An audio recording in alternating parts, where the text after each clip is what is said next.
Project Beater Bomb. So I've never done a video on a specific project, and all the cool kids are doing it, so I figured why not start today. So this is Project Beater Bomb. It's my $500 93 245. I bought it from Mike Jr. in Atlanta. Some of you may know him. And it sat for a long time until really recently when I was able to finally sink a little time and money into it.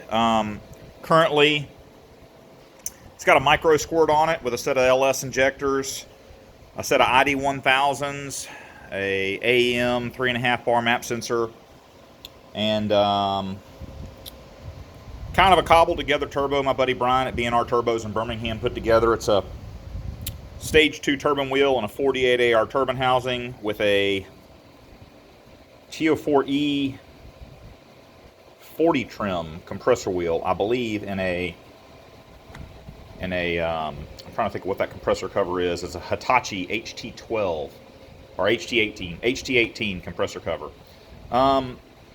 Still rocking the old M cam, which is terrible, and stock springs and retainers, stock cylinder head.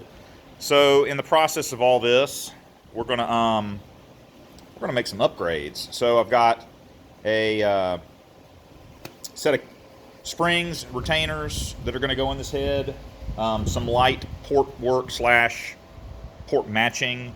Let's see, where's the camshaft at? Here we go.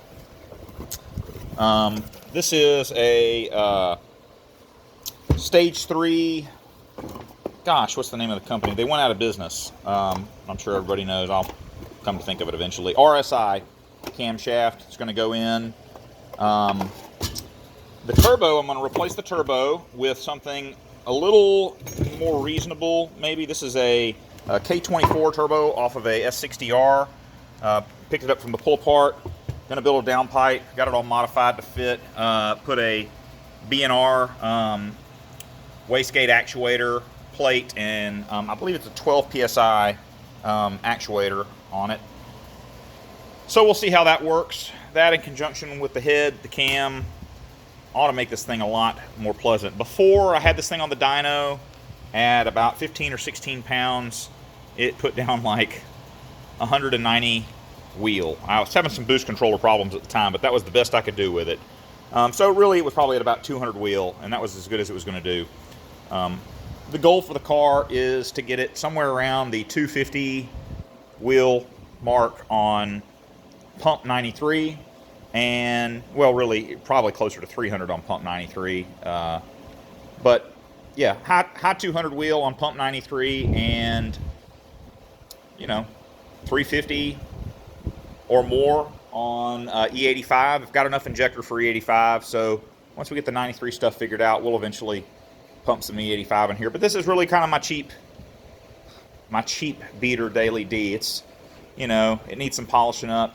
The interior has been somewhat converted. It was a tan interior car. It's been mostly converted to black. That was Mike Jr.'s doing. Upgraded the stereo in it. Got a little boost gauge and air fuel gauge in there, but not a whole lot to speak of. Little tunes. That's about it. So AW71 with the accumulator mod, stock converter, stock open differential at the moment. But we'll see. I'd like to get it into the mid 12s daily driven, which shouldn't be too much difficulty. I've done that a couple of times before with vehicles past. So let's see how this goes.